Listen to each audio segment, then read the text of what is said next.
Nosso próximo ponto é a equação da conservação da quantidade de movimento.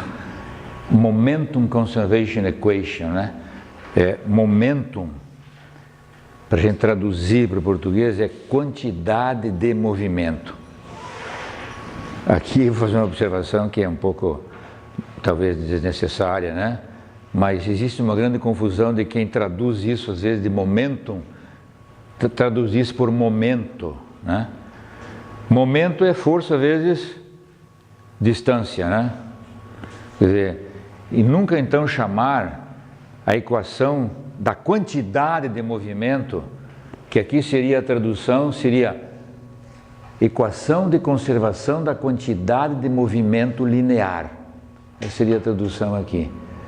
Momentum aqui é quantidade de movimento.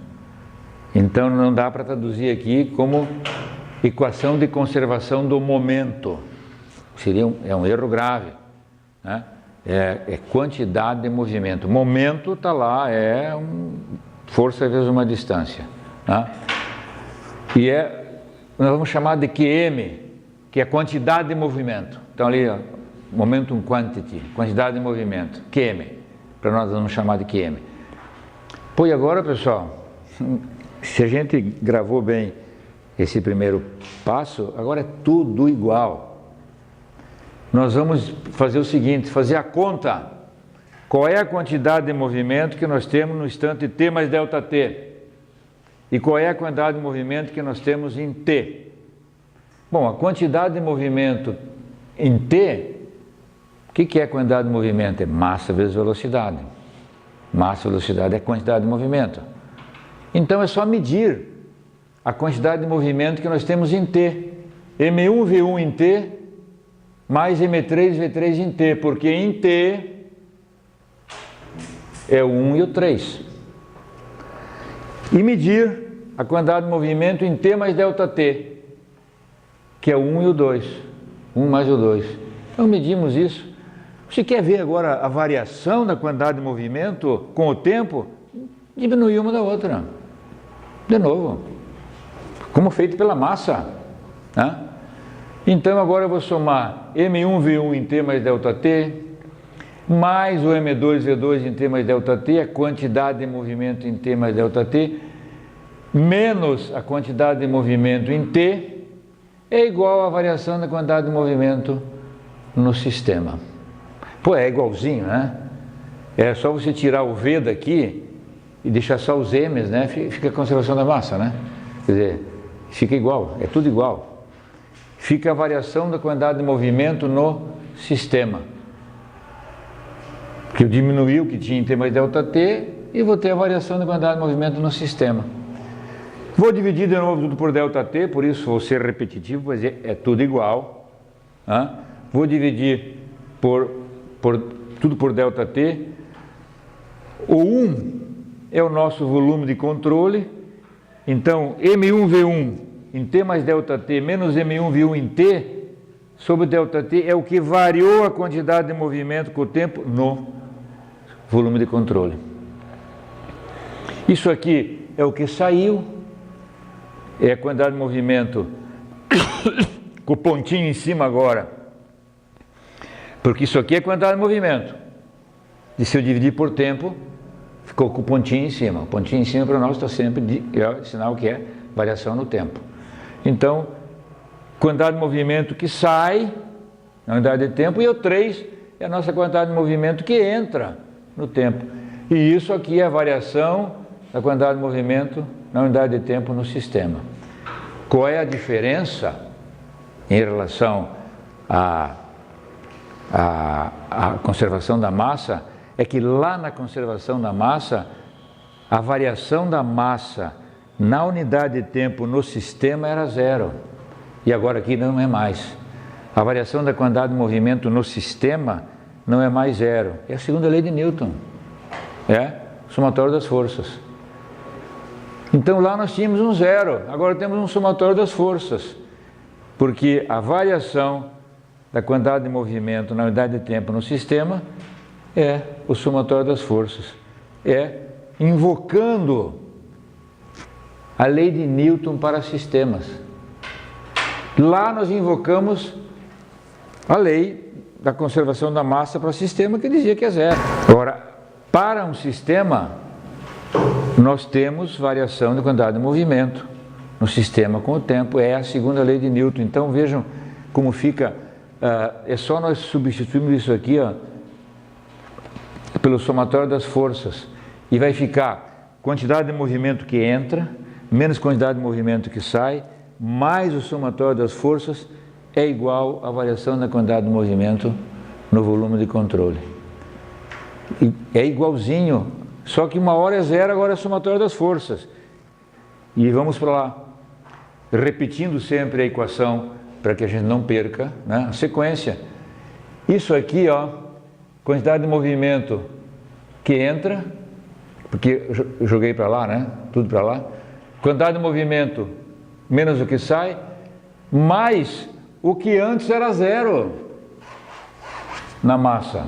Não é mais zero, agora é somatório das forças. É igual a variação da quantidade de movimento na unidade de tempo no volume de controle. De novo, eu posso chegar aqui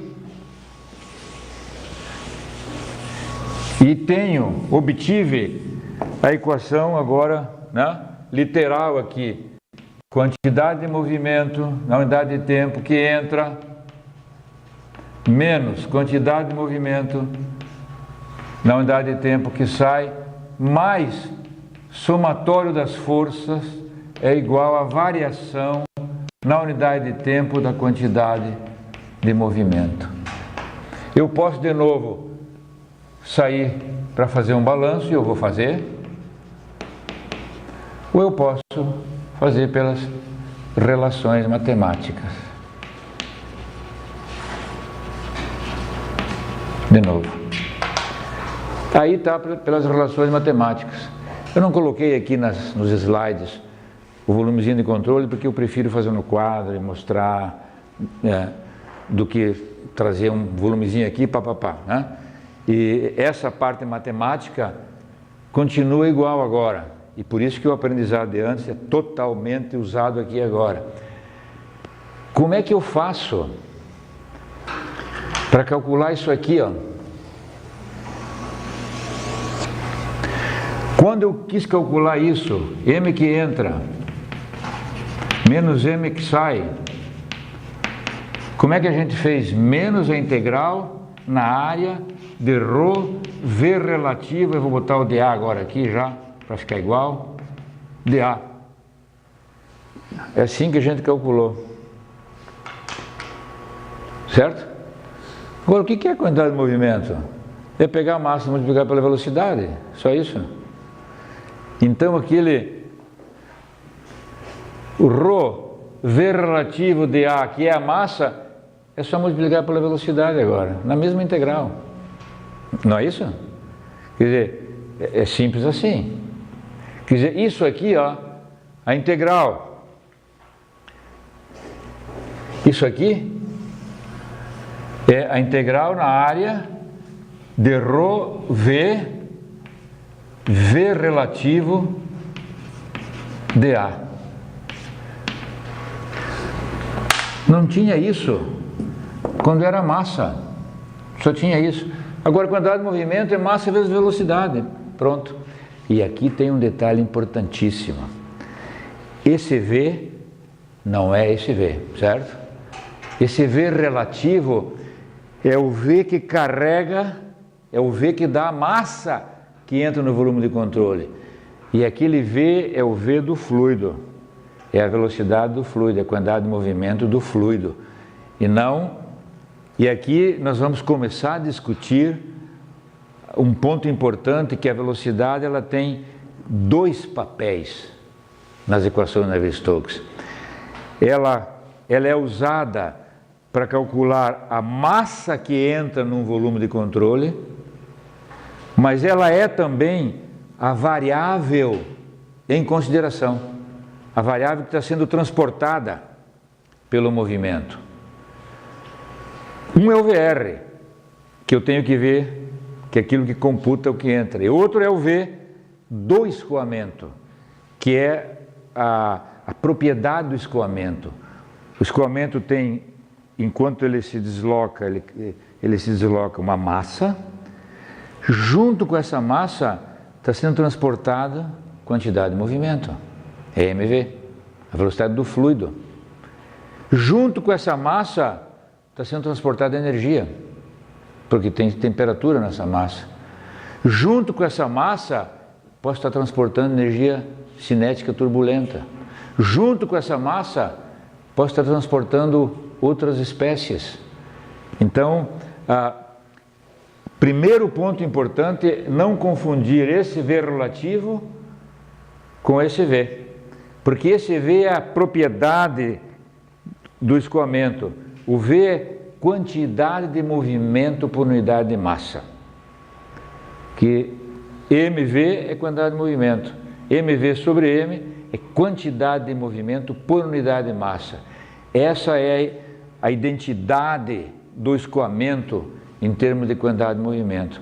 O V relativo usa as velocidades, claro, mas aí vai ser só uma questão de ver qual é a velocidade que realmente entra no volume de controle e nos dá a massa que entra no volume de controle. Então são velocidades diferentes. Claro que na hora que a gente diz o volume de controle está parado, o V relativo é o próprio V, daí esse V fica igual a esse V, claro. Mas eles têm dois significados diferentes. O V escalar n é o transportador, é a massa, é o m ponto. E o V é a propriedade, quantidade de movimento por unidade de massa, né? Então, agora aqui é só um algebrismo. Isso menos isso, é lógico que era a mesma coisa que antes, sem esse V, que era massa, agora é mv. Já deu com o sinal negativo ali, né? Eu comecei a fazer, é isso aqui, né? Eu esqueci de botar o sinal aqui, ó, né? E o que entra, quando há movimento, mais o somatório das forças. E agora de novo, como é que eu digo essa variação? É integral no tempo, né? Antes era de ρ dv, que era a massa, agora é ρ vezes v, vezes, né? É a massa mv. Então, tudo igual. De novo, usando o teorema de divergência, isso aqui passa a ser uma integral de volume. Eu junto com essa integral, só que agora isso aqui não é zero e vai sobrar então, né? Que eu junto isso com lá, né? Isso aqui vira volume, integral de volume, junto com lá, somatório das forças. Se eu expandir um pouquinho isso aqui, né? Eu usei o teorema de divergência e expandi um pouquinho, e aí eu posso de novo dizer que para um volume de controle que não muda no tempo, integrando é zero, etc. É só algebrismo matemático aí, né? Só algebrismo matemático. O que dá de algebrismo matemático? Vejam que agora eu vou voltar aqui para mostrar aqui para vocês o seguinte, que agora esse dv veio aqui para baixo, para poder aplicar que o integrando, antes o integrando era zero, certo? Porque aqui era zero. Agora o integrando é somatório das forças sobre dv, agora. Porque agora ele não é zero ali. E aí, somatório das forças sobre dv, se a gente for manipular ali, né, eu não quero gastar tempo com essa manipulação, isso resulta nisso. E isso aqui é a própria equação da conservação da massa, que vai embora. E se a gente for ver a definição de derivada total, dv dt mais v relativo, escalar o grado vezes v, é a derivada total dv em relação a t. Então, o somatório das forças sobre dv, isso aqui vai embora, e isso aqui é dv dt. E está aqui. E essa é a equação do movimento, que tem três componentes agora, né? Porque nós temos as direções x, y e z. Então, na hora que eu fizer assim, ó, somatório das forças em x sobre dv, aquele v lá vira u. É a componente x da equação de conservação da quantidade de movimento. E o que entra lá? Daí du dt mais o r du dx mais vr du dy mais wr du dz, que aqui agora estou aplicando essa equação que é vetorial, tem 3 componentes, e gerando as 3 componentes daquela equação. Se eu estou na componente x da quantidade de movimento, é essa a equação. E olhem, está aqui a diferença de novo. Esse é o relativo, esse é o do escoamento. O V relativo, né? O V e o U do escoamento. Está transportando U. Aqui está transportando quantidade de movimento na direção Y. É a equação de conservação, é a componente Y da equação de conservação da quantidade de movimento. Essa é a componente Z da equação. Quer dizer, claro que não adianta deixar assim. Porque quando você vai resolver um problema, você quer que, e nós conhecemos isso do problema bem posto, se eu tenho 4, 5 variáveis, eu preciso 4, 5 equações para resolver o problema. Então, num problema, vamos imaginar aqui um problema tridimensional de mecânica dos fluidos, sem variação de temperatura. Nós iríamos ter aqui um problema, eu estou aqui escoando tridimensionalmente um escoamento que tem velocidades U, V e W, mas é ρ constante e é isotérmico. Eu tenho como incógnitas o U, o V, o W e a pressão. São 4 equações que eu tenho. 4 incógnitas, perdão. E quais são as equações que eu tenho para resolver isso? Conservação da massa, Navier-Stokes, que nós vamos começar a chamar daqui a pouquinho, Navier-Stokes em X, Navier-Stokes em Y, Navier-Stokes em Z. Quer dizer, isso que nós vimos até agora, falta saber quem é esse tal somatório das forças, né? Porque eu vou querer que as 4 equações contenham essas 4 incógnitas. Não dá para deixar no meio da equação o somatório das forças. Eu preciso colocar o somatório das forças em termos das variáveis do problema, claro. Que daí eu vou ter 4 equações com 4 incógnitas, U, V, W e P, e vou poder resolver. Tenho 4 incógnitas, 4 equações. Mas não posso ter nenhuma outra incógnita que eu não saiba qual é no meio dessas equações. Então, o que eu tenho que fazer com esse somatório das forças sobre dV? Tenho que colocar esse somatório das forças em termos das velocidades. Em termos das velocidades, em termos das variáveis do problema, né? Não dá para deixar assim. Mas vejam que simplicidade que foi chegar aqui. Nós chegamos aqui na forma vetorial da equação de conservação da quantidade de movimento, exatamente com os mesmos passos, que fizemos para a conservação da massa, com a diferença que antes esse ladinho aqui da equação era 0, porque a massa não varia com o tempo no sistema. Mas não fizemos nada mais do que pegar a quantidade de movimento que entra menos o que sai, né? E eu vou fazer esse balancinho aqui agora da quantidade de movimento, porque é muito importante que o que eu vou explicar para vocês agora é assim absolutamente fundamental para entender a característica da equação de Navier-Stokes, as não linearidades da equação de Navier-Stokes, os 2 papéis que a velocidade tem, que é o papel que eu comentei já, de ser o transportador de quantidades. E a velocidade também é uma dessas quantidades transportadas. Agora, o escoamento, como eu disse, o transportador transporta muitas coisas. Energia cinética de turbulência, a própria massa, quantidade de movimento. esse transportador. E uma dessas quantidades transportadas é a quantidade de movimento. E eu quero mostrar essa distinção com clareza aqui agora. Tá? Eu vou começar escrevendo aqui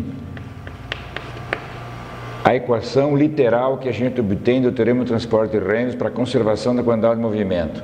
Então, quantidade de movimento que entra menos a quantidade de movimento que sai, mais o somatório das forças, é igual à variação da quantidade de movimento no volume de controle.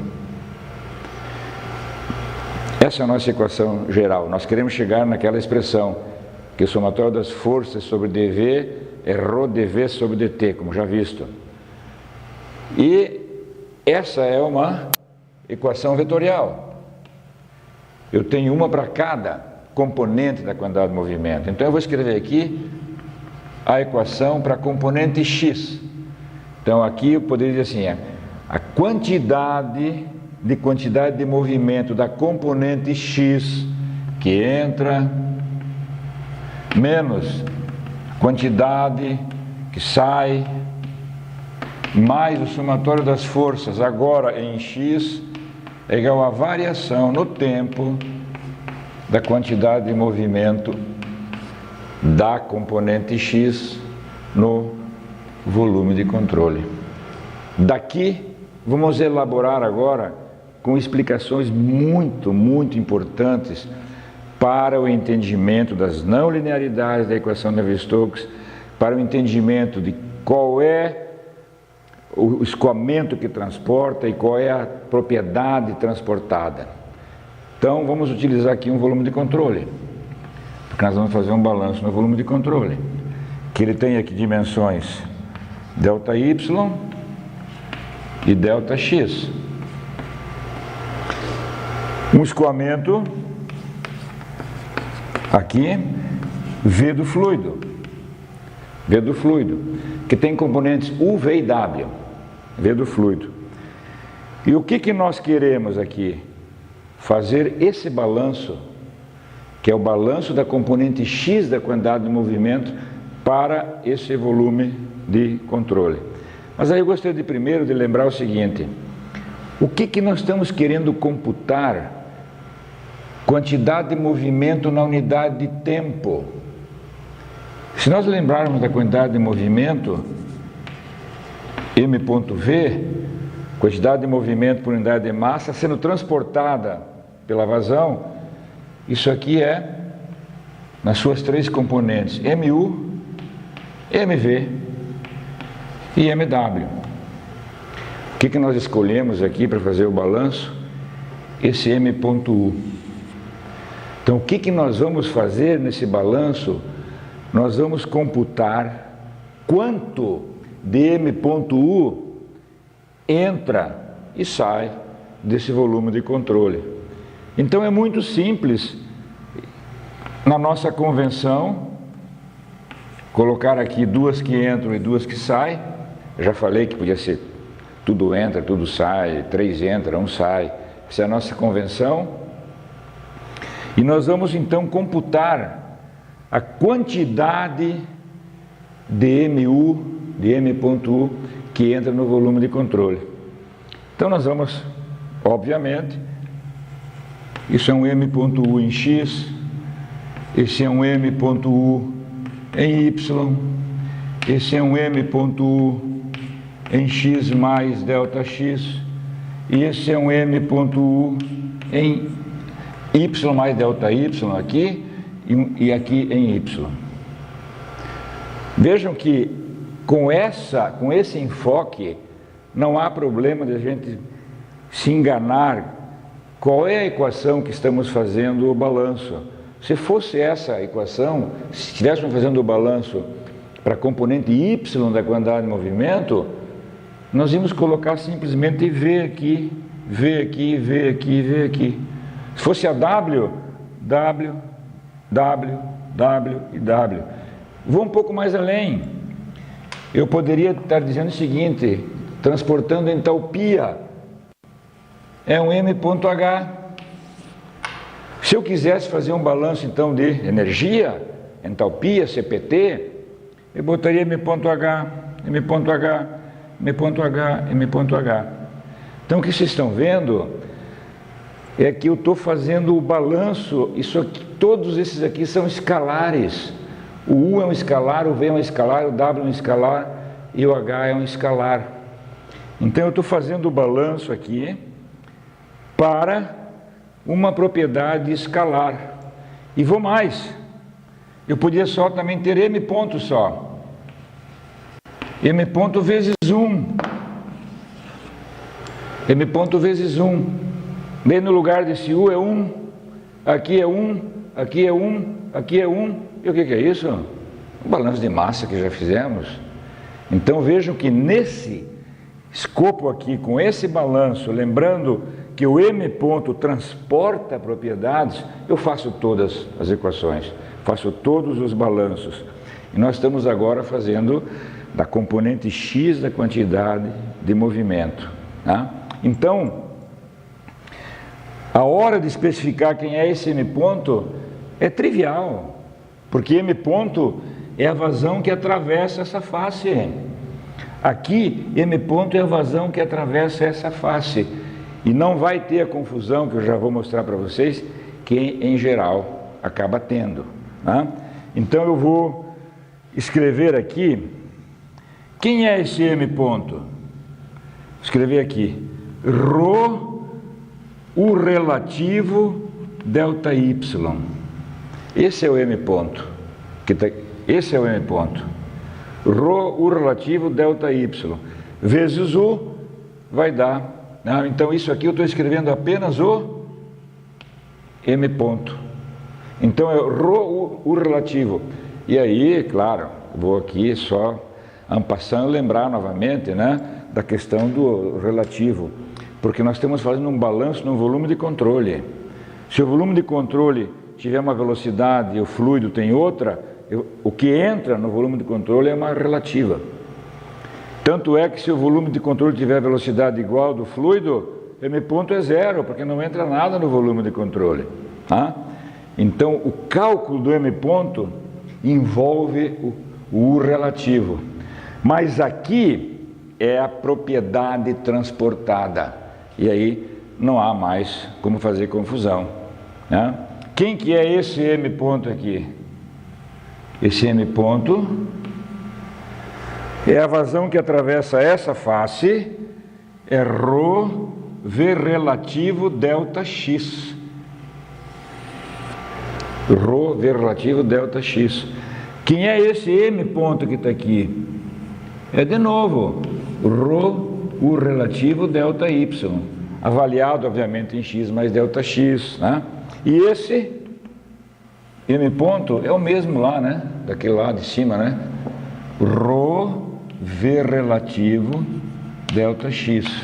Então, aqui fica claro e não há dúvidas que ao fazer o balanço de conservação da componente X, é a componente X que eu estou trabalhando, é o M ponto U que eu estou trabalhando. Então aqui tem que ser U e U.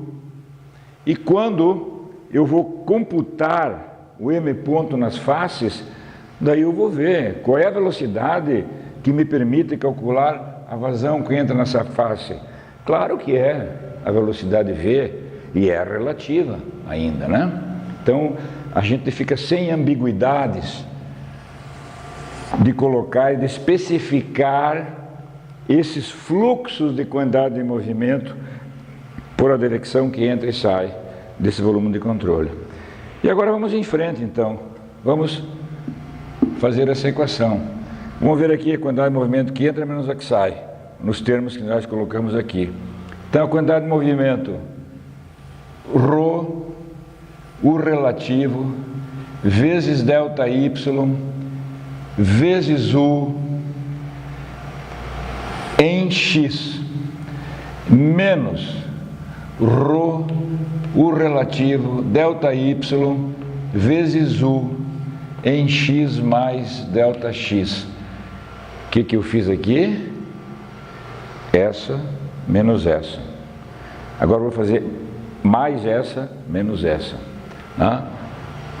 Mais ρ V relativo ΔX vezes U em Y, menos ρ V relativo ΔX vezes U em Y mais ΔY, mais o somatório das forças em X.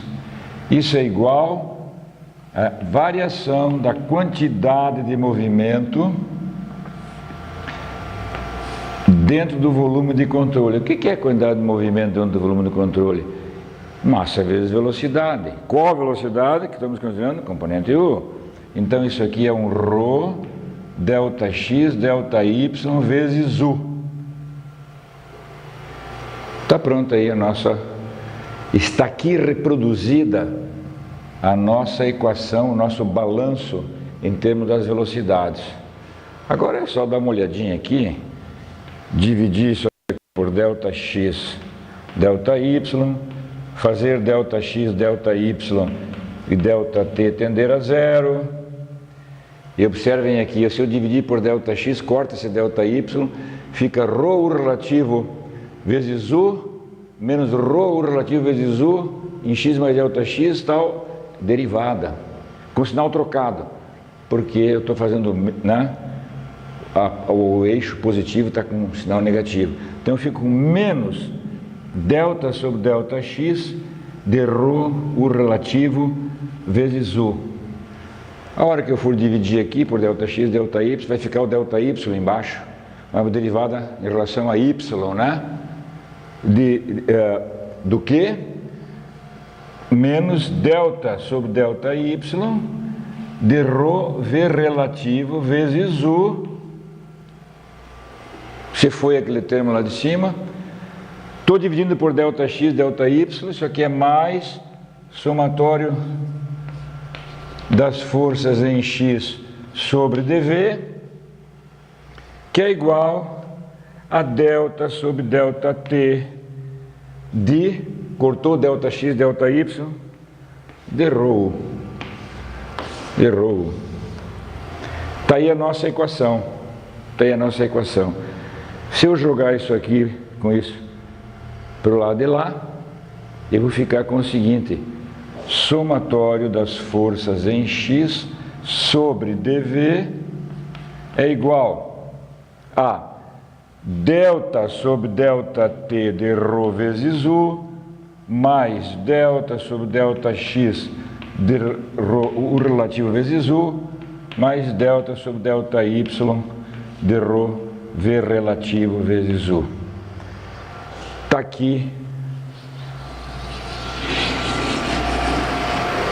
a equação de conservação da componente X de quantidade de movimento, ainda envolvendo o somatório das forças, claro, que eu quero comparar com essa que está aqui, ó.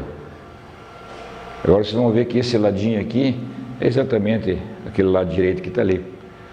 Porque, o seguinte, essa equação, eu vou escrever aqui, ó, está na forma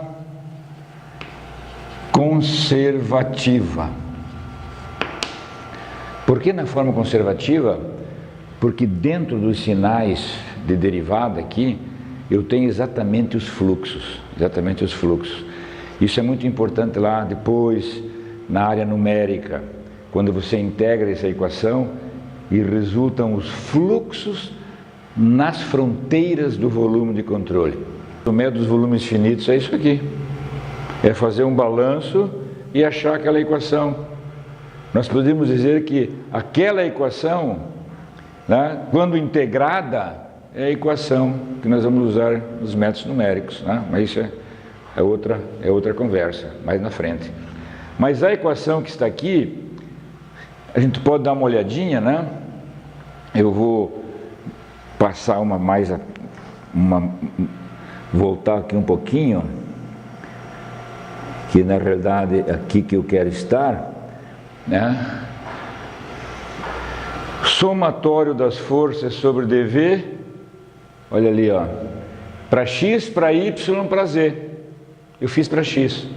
Para fazer para V, que moleza, né? É só colocar o V no lugar do U lá. Para fazer para W, é só colocar o W no lugar do U lá e vai. É só vir aqui trocar, ó. V, V, V, W, W, W. Vai trocar esse U relativo e V relativo? Nunca.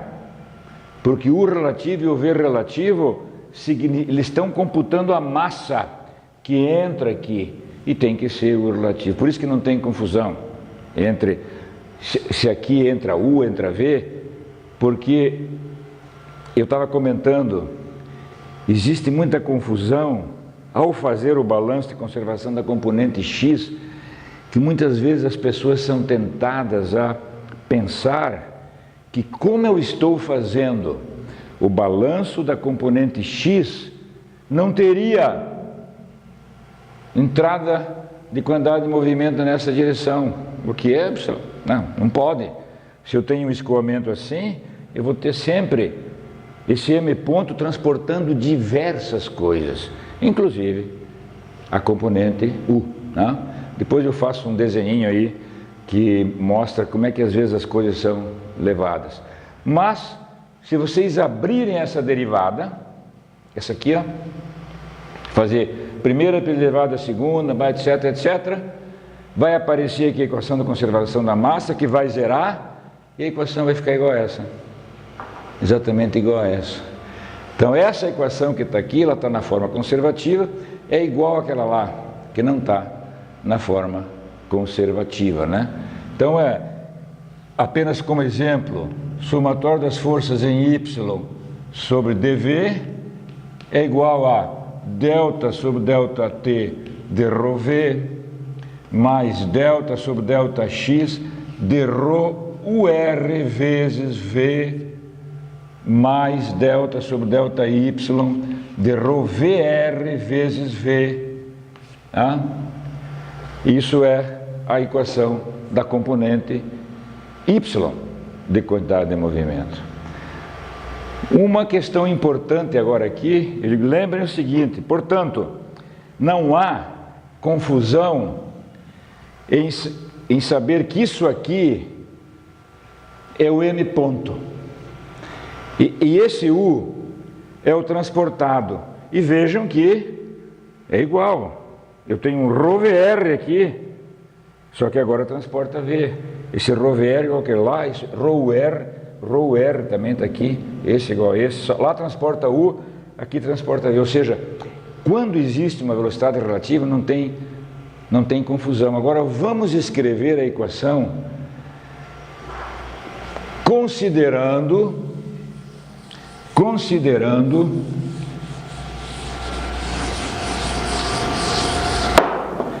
que a velocidade, que o volume de controle está parado e a velocidade relativa é a própria velocidade do fluido. Então nós vamos escrever a equação assim, ó, considerar UR igual a U e VR igual a V. Vejam, eu estou aqui sempre fazendo duas, U e V, daqui a pouco eu mostro 3 equações, né? É que aqui no quadro é mais fácil a gente escrever 2 do que 3, né? Mas lá estão umas 3 equações.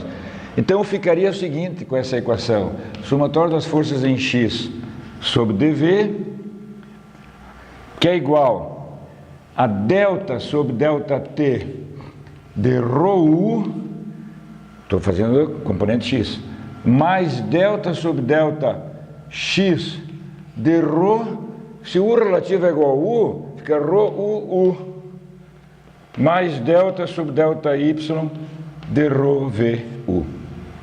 E aqui está um ponto importante que eu quero salientar. Os livros em geral, não todos, né? Mas muitos já começam a deduzir a equação da conservação da quantidade de movimento sem considerar o U relativo, já considerando assim. Daí a equação acaba sendo assim, claro, tá certa? Mas aqui aí vem a pergunta: o que é o transportado aqui? É essa aqui. E aqui está a massa, o M ponto. aqui está o M ponto e aqui está a transportada. Daria para você escrever esse termo assim, ó. Delta Y de ρ V. Às vezes a pessoa ali escrevendo, não dá bola, U vezes V, V vezes U, mesma coisa. Daria para escrever assim. Mas para quem olha e entende a equação Navier-Stokes, ele vai dizer, é M ponto aqui, transportando V, na equação de U, e ρU na direção Y, isso não existe. Quer dizer, podem ver que a U relativo está sempre ligado. Se é o V relativo, está vinculado com Y.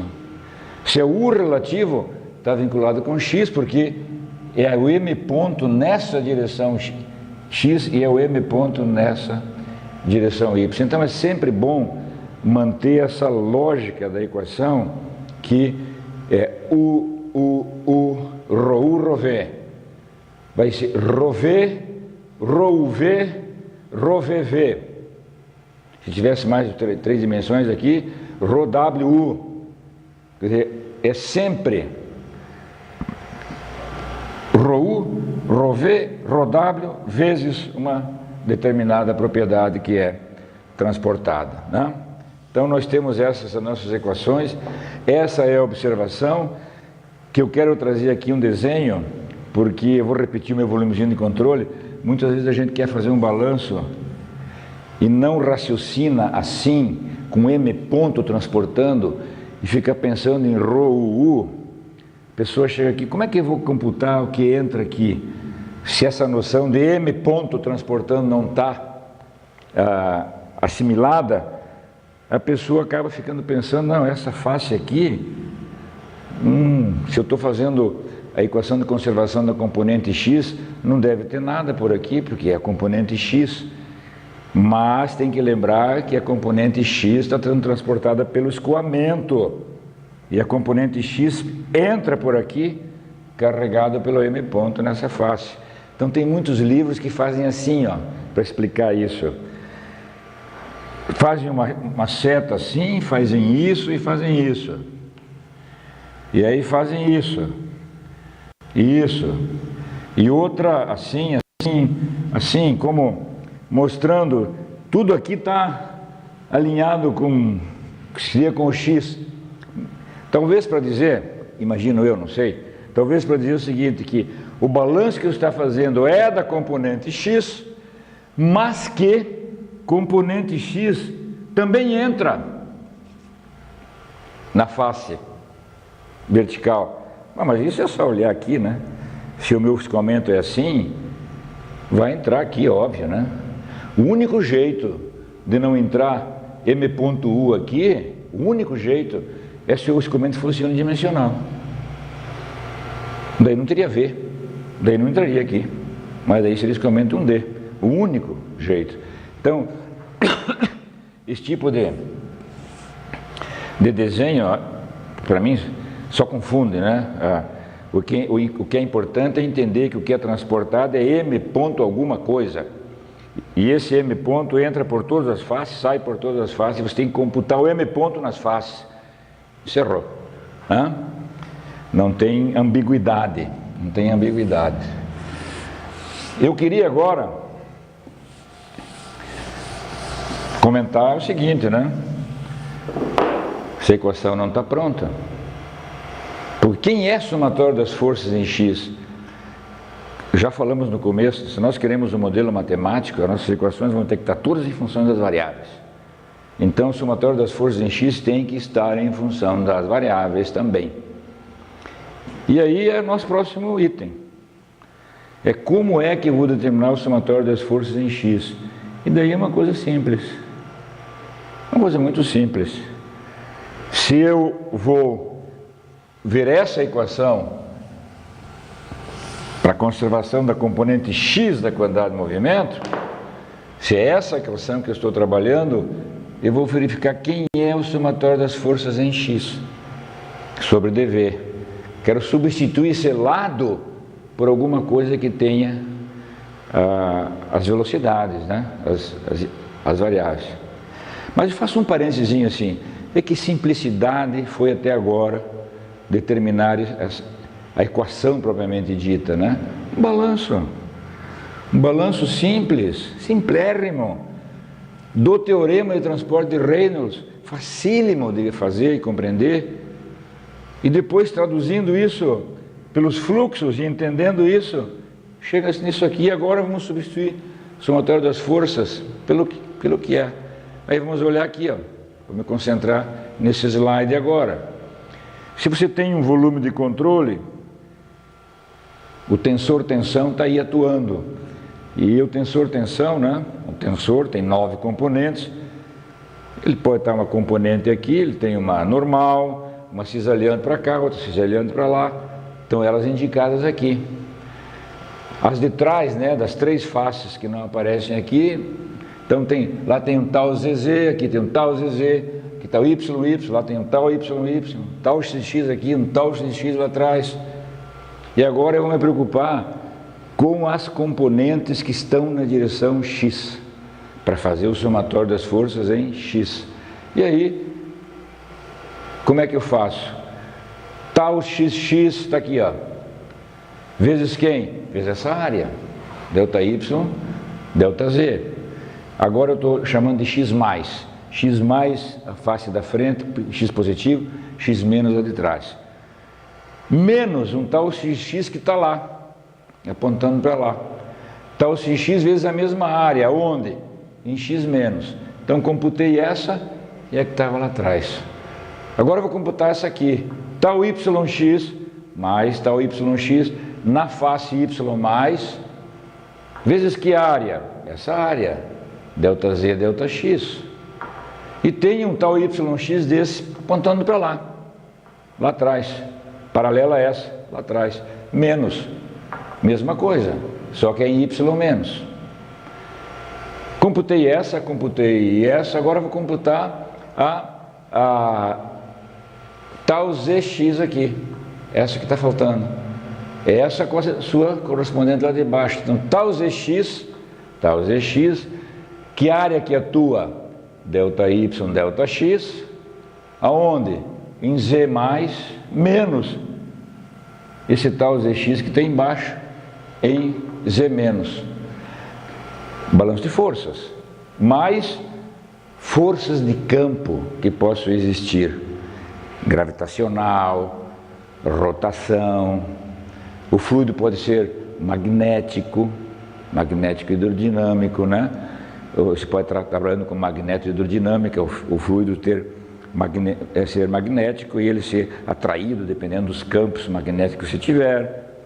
Tudo isso é um B, é uma aceleração resultante que está aí, o B, vezes volume. Se eu dividir tudo por delta X, delta Y, delta Z, aqui que eu fico com o somatório das forças em X sobre dV, e só olhar aqui, pessoal, ó, olha aqui, ó, que fácil.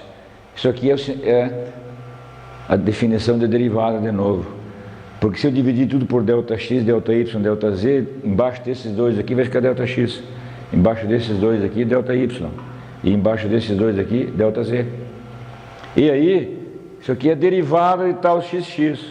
Aqui é derivada em relação a Y de tal YX. Aqui, como sobrou delta Z embaixo, é a derivada em relação a Z de tal X. E lá caiu o volume dx. Pronto, somatório das forças em X sobre dV é isso aqui. Ou seja, o lado esquerdo, o lado da equação está substituído, né? Vamos colocar aqui, né? Olha ali, ó. Que somatório das forças em X sobre dV, eu acabei, né? Era isso que eu queria mostrar, né? Isso aqui é ρ du sobre dt, né? Não comentei, né? Isso aqui é a derivada substantiva. Está aqui, ρ du sobre dt. Então, o somatório das forças em X, que é isso, é igual a ρ du sobre dt, né? Então, somatório das forças em X, acabamos de deduzir lá, ó. É igual a ρ du sobre dt, né? Então, isso que está aqui que é o ρ de U sobre dt, né? Deixa eu ver se isso aqui, esses iguais aqui. O somatório das forças em x é isso. E a somatória das forças em x é também ρ de U sobre dt. Tá ok. Quer dizer, eu tenho agora, se naquele cubinho ali eu fizer somatório das forças em y, vai dar essa. ρ dv sobre dt. Somatório das forças em z agora vai dar a terceira componente da equação do movimento, né? 3 componentes. Quer dizer, substituir o somatório das forças sobre dv pelos três balanços, e tenho aqui as 3 equações do movimento, né? Não está pronta ainda a equação, porque quem é tal? Quem é tal? Eu tenho que saber quem é tal agora, né? E o que é tal? Tal é a identidade, tal é o tensor-tensão, que deve ser relacionado com os gradientes do escoamento, com as variáveis do escoamento, estabelecendo o que nós chamamos de equação constitutiva, que eu digo é a carteira de identidade do fluido. Um fluido que não tem a sua equação constitutiva, ele é não identificado. Você não sabe o que ele é. Como é que se comportam as tensões em relação às taxas de deformação. E é isso que é um ponto importante, que é conhecer o tal. Conhecer o tal.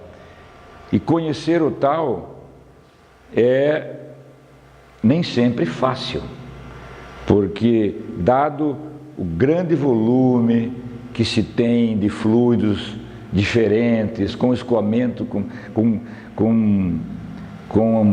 comportamentos diferentes em termos da tensão aplicada, e o resultado que acontece em termos de movimento desse fluido é muito grande.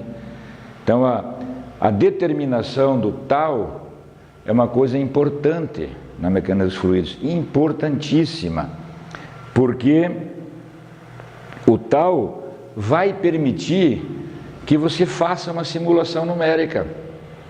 Não adianta você ter grandes computadores, métodos numéricos bons, mas se você não tiver o tal, você não simula, né?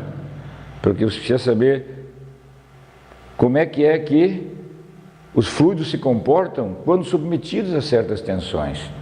Eu dou sempre um exemplozinho muito simples, trivial, que mostra da forma com que você, digamos assim, imprime uma certa tensão num fluido, ele se comporta de uma certa forma. Todo mundo sempre foi à praia. E muita gente fica lá conversando na praia e fica com o calcanhar, né, cavocando na areia, né? Você está fazendo uma tensão na areia, e o teu calcanhar vai afundando, porque você está com um tipo de aplicação de tensão que o comportamento de areia mais água, que é um fluido não newtoniano, se comporta assim, ele vai abrindo espaço para o teu calcanhar penetrar. Agora, se você chegar lá e der uma pancada com o teu calcanhar, ele endurece, a areia endurece repentinamente, né? A água expulsa e a matriz ali porosa da areia fica rígida, não permite a penetração do calcanhar. Ou seja, água mais areia é um fluido não newtoniano e que tem um comportamento de escoamento diferente conforme a tensão é aplicada. Esse é o exemplo mais simples que todo mundo pode comprovar do escoamento de um fluido não newtoniano. Mas existem exemplos dos mais diversos. Um que é muito simples é aquele do agitador, né? Você tem um agitador, você tem um cabo, né? Aqui uma hélice, você agita, o fluido vai para as paredes. Fluido newtoniano vai para as paredes. Existem fluidos que, ao agitar, eles sobem pelo cabo. Sobem pelo cabo, não vão para fora, sobem pelo cabo. Comportamento reológico diferente do que um fluido newtoniano. Existem fluidos assim que são impressionantemente maravilhosos, né, de se analisar, estudar, e que eu até recomendo. Entrem na internet, vão lá, fluidos não newtonianos, comportamento, etc, para vocês verem o quanto tem para se observar, ler e aprender.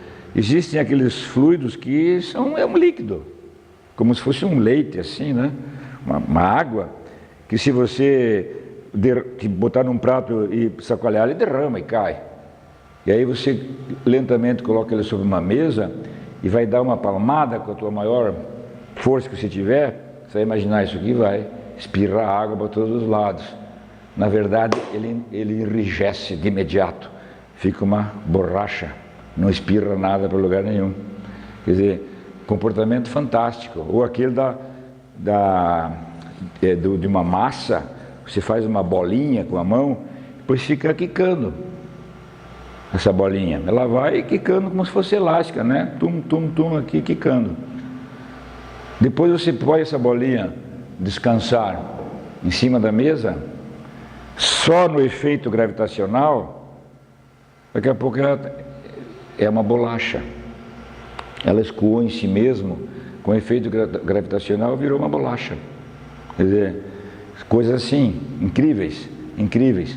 Fluidos que você derrama o fluido e ele começa a cair. Quando ele bate no chão, pela tensão que ele recebe lá, vira um arame. Comportamentos impressionantes.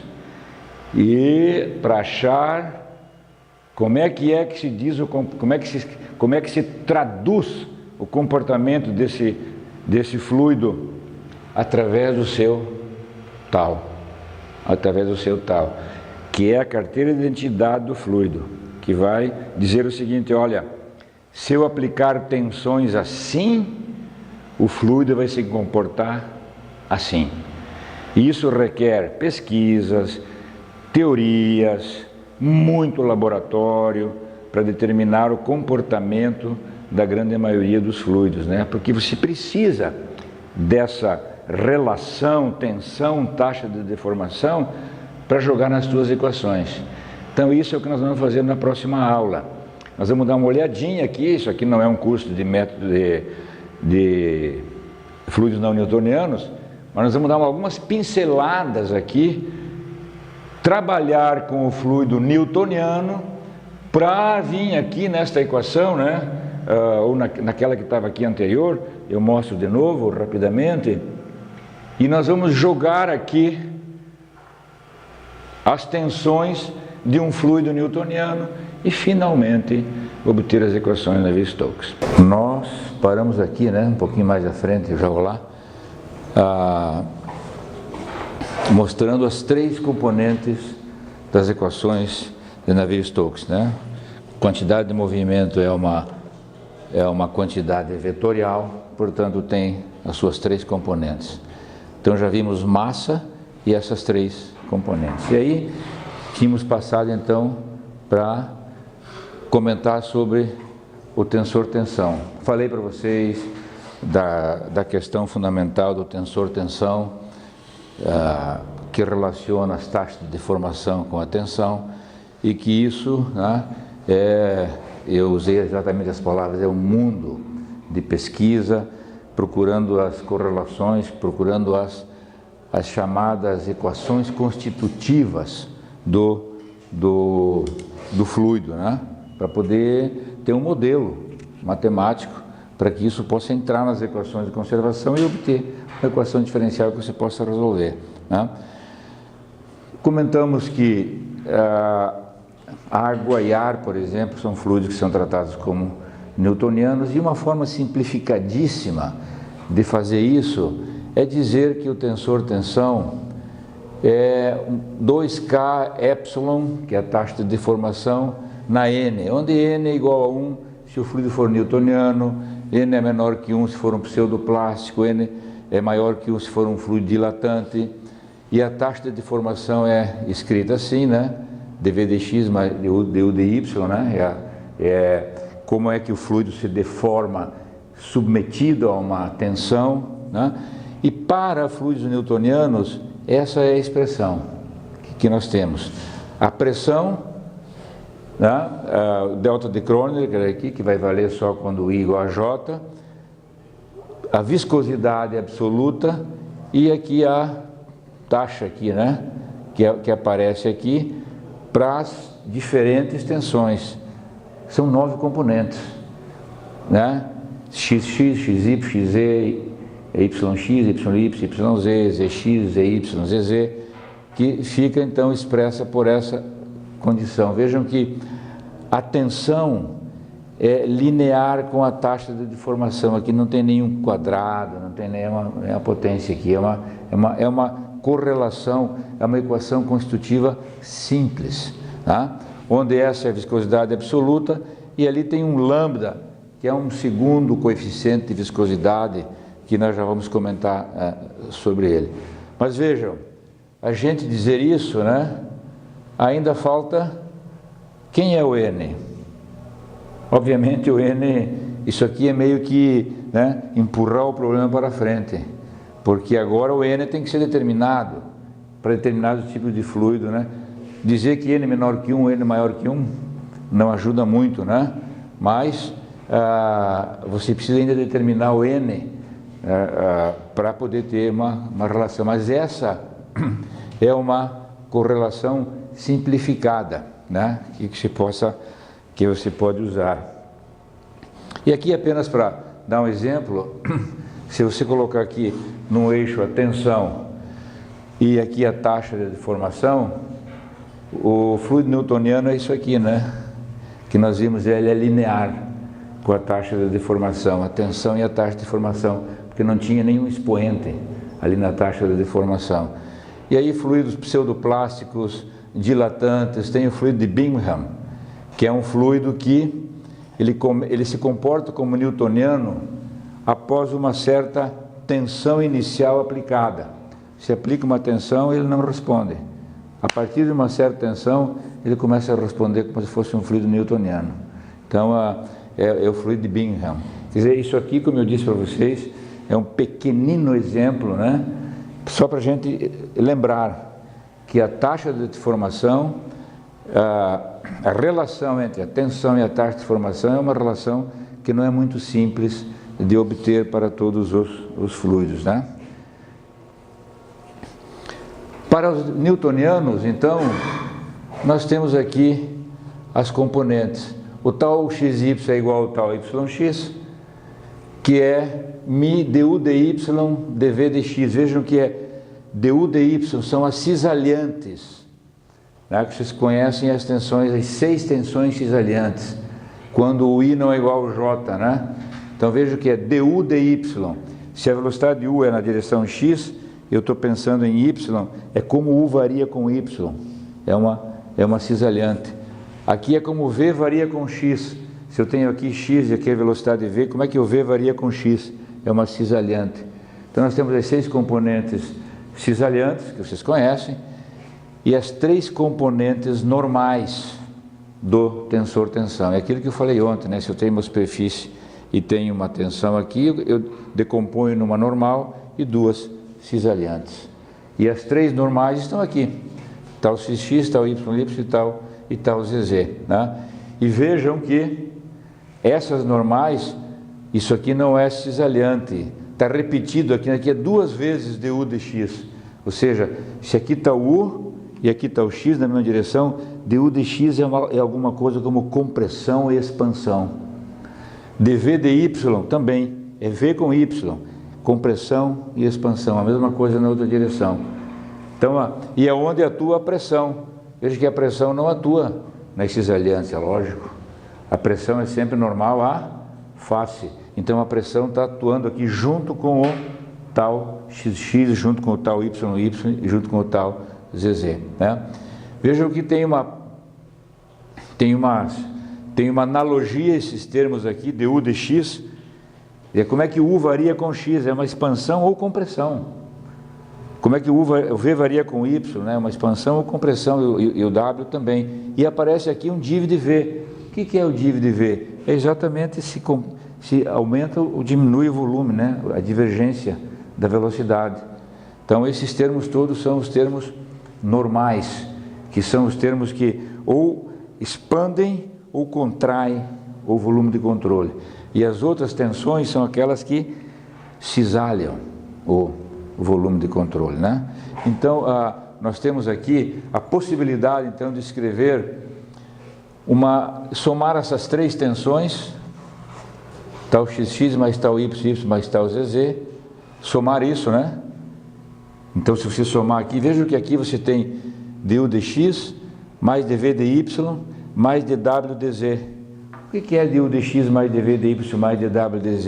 É o div dv. Então, aqui nessa soma aqui, nesses termos entre colchetes aqui, eu tenho duas vezes o div dv. É o que está lá, né? Duas vezes, porque isso é o div dv e isso é o div dv. Então, mi vezes duas vezes o div dv, porque eu somei essas três, e aqui 1, 2, 3, 3 lambda div dv. Se eu dividir agora por 3, isso tudo, isolar a pressão, eu vou ter aqui uma chamada pressão média, que são as três tensões normais. Mais, e aí eu vou colocar o div dv em evidência, lambda mais 2/3 de mi div dv. Ou P é o P médio, mais lambda mais 2/3 de mi div dv. Vejam que normalmente o que se assume é que o lambda é igual a menos 2/3 do mi. Isso aqui vai embora e a pressão termodinâmica é a própria pressão média das tensões normais, porque essa é a pressão termodinâmica e esse P médio é a média das tensões normais que o volume de controle está recebendo do fluido, né? Então normalmente o P é o P médio, porque isso aqui é em geral feito lambda igual a menos 2/3 de mi, esse segundo coeficiente de viscosidade que se chama, né? E aí, agora nós já temos, portanto, a possibilidade de pegar isso aqui, né? Esse é o nosso tal IJ, que nós perguntamos lá quem é ele, e jogar nas equações de conservação. Jogar isso lá nas equações de conservação, tá? Nós vamos obter, por exemplo, usando a velocidade u aqui como exemplo, vejam que aqui, e aí vamos nos acostumar aqui, esse lado esquerdo aqui todo é o advectivo, é o ρ du dt.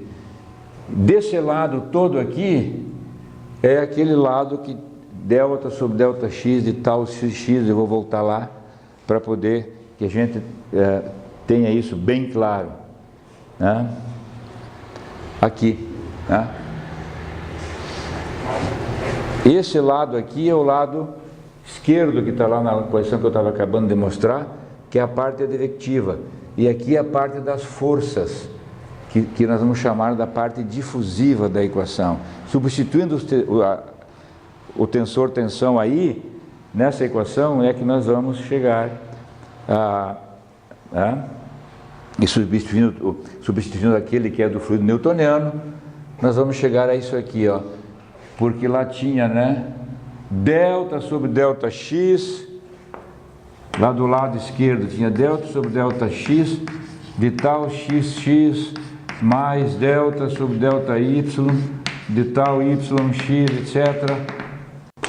Na hora que você substitui aqui esse tal xx, o fluido newtoniano tem menos P, né? Menos P mais mi, a parte cisalhante. Então já está lá, ó, menos P, delta sobre delta x, o P, que aparece aqui, menos P. E depois todo o restante ali da componente do tensor tensão. Então esse lado aqui é todo o lado do somatório das forças. E esse lado aqui é o ρ du dt, que é a derivada total, né? Se você ainda fizer a viscosidade constante e o div dv igual a zero, todo esse lado, agora estão colocadas aqui as três componentes das equações, tem esse lado aqui que não altera, está aqui, e se eu fizer mi constante, ele pode vir para fora da derivada. E fazendo isso, né? Fazendo isso, eu posso obter o div de v aqui, porque a hora que eu fizer trazer ele para fora aqui, eu tenho o du dx. Na hora que eu trago ele para fora, eu posso inverter o sinal da derivada. Então aqui eu tenho dv dx, mas eu posso inverter e fazer delta sobre delta x de dv dy. Então eu tenho du dx com dv dy, altero aqui também, vai ficar dw dz e vai aparecer o div de v. E se eu fizer então o mi constante e o div de v igual a zero, isso é o que sobra da equação. Tá? A parte advectiva, quantidade de movimento sendo transportado para dentro e para fora do volume de controle pelo fluxo, está tudo aqui. E esse lado é o originário do somatório das forças. Então nós vamos chamar, né? Esse lado é o lado advectivo, é o fluxo de quantidade de movimento sendo transportado pelo escoamento. E esse lado é a parte difusiva da quantidade de movimento. É quantidade de movimento sendo transportado molecularmente, da mesma forma que quantidade de movimento da mesma forma que transferência, que é o calor, é transportado, né, difusivamente pela lei de Fourier. Quer dizer, o tensor tensão tal, ele é um fluxo de quantidade de movimento. Ele é equivalente ao Q2 linhas lá na transferência de calor, o transporte de calor por difusão. E o tal representa o transporte de quantidade de movimento por difusão também. Né? Então aqui agora nós temos, vejam, as três equações que nós vamos chamar de equações de Navier-Stokes. Muitos textos chamam as equações de Navier-Stokes, todas as equações juntas, massa, quantidade de movimento, mais energia, chamam todo esse conjunto das equações de Navier-Stokes. Alguns textos chamam as equações de Navier-Stokes apenas essas equações, as equações de Navier-Stokes. Nós vamos usar essa nomenclatura. Não está se referindo a essas três equações do movimento, né? A parte advectiva, a parte de pressões e a parte difusiva da quantidade de movimento. Essas são as três equações que nós temos que trabalhar para fazer o modelo matemático e resolvê-lo. E vejam aqui, ó, é ρu transportando U, ρv transportando U, porque essa equação é para U. É ρw transportando U. Na outra equação, é ρu de novo transportando V. Veja que tem ρu, ρu, ρu, sempre. É o fluxo. E aqui UVW. UVW. Aqui ρv, ρv, ρv. São os fluxos de massa. ρw, ρw, ρw. Fluxo de massa na outra direção Z. Mas quem é o transportado aqui? V, V, V, V. É para a equação, é para V. Por isso que eu digo, é bom a gente não trocar isso aqui. É bom não escrever ρvu, porque ρvu é esse termo. Aqui é ρuv. Ele é o mesmo termo, quando a velocidade não é relativa, etc., igual a velocidade do fluido. Mas, olhando as equações da sua forma de transporte e transportado, aqui a incógnita é U. A identidade, quantidade de movimento, quantidade de massa é U. U. E vejam aqui agora de novo, uma derivada, que é um fluxo, né? De du de x, du de y, du de z. De novo aqui, U. Quando eu passo para outra equação, é tudo V. ρu transportando V nesse eixo. ρv transportando V no eixo Y. ρw transportando V no outro eixo, Z. dp de Y, direção Y, e agora dv de x, dv de Y, dv de Z. Só troca UVW. Muito simples de olhar e entender a equação, se a gente não ficar trocando aqui, né? Porque daí a gente não sabe mais quem é quem exatamente na equação.